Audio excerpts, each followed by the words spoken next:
20 years ago, I was a tough guy who thought he had it all. I had money, cars, women.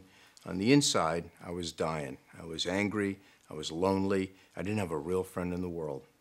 So I started a men's group with 8 other men who were as angry and frustrated as I was. In a short period of time, we achieved the miraculous. I wanted to show that I could duplicate this anywhere. What I learned in life is that if you don't have real friends, men you can talk to about your life, you have nothing. Because the pain and the secrets will torture you or kill you, or both. The men I gathered were a diverse group. The first is an actor and performer who had a particularly harrowing childhood. I don't think I've ever told anyone this story.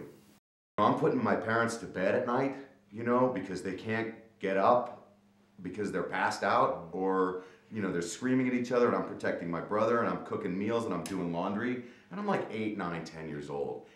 The next was an industrial designer whose life was one nightmare after another.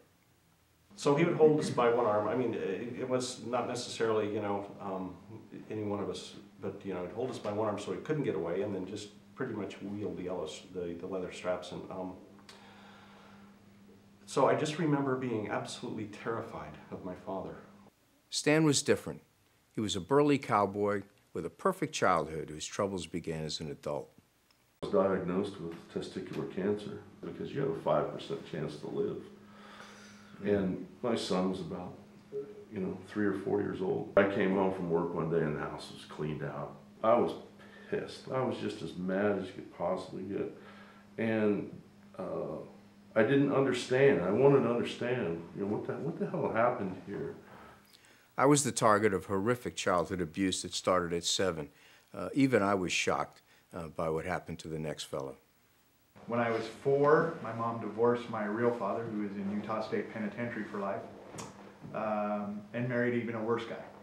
He molested all of our family members, raped me when I was a kid from the time I was 4 until I was about 13 years old. I was scared to death to come home from school. John was the guy behind the white picket fence. Good job, great wife, and unrelenting heartbreak. It's difficult to actually say your life out loud, isn't it? My one lifelong dream that I had was going to be normal. I had 2 cracks at it, and one died during childbirth, and the other one died during cancer.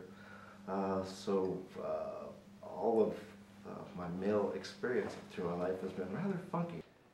It can get very dark and alone, and even as bad as it was, I'd give 5 minutes to, even that mom or that dad, if I could have 5 minutes of that back just so we could just be together.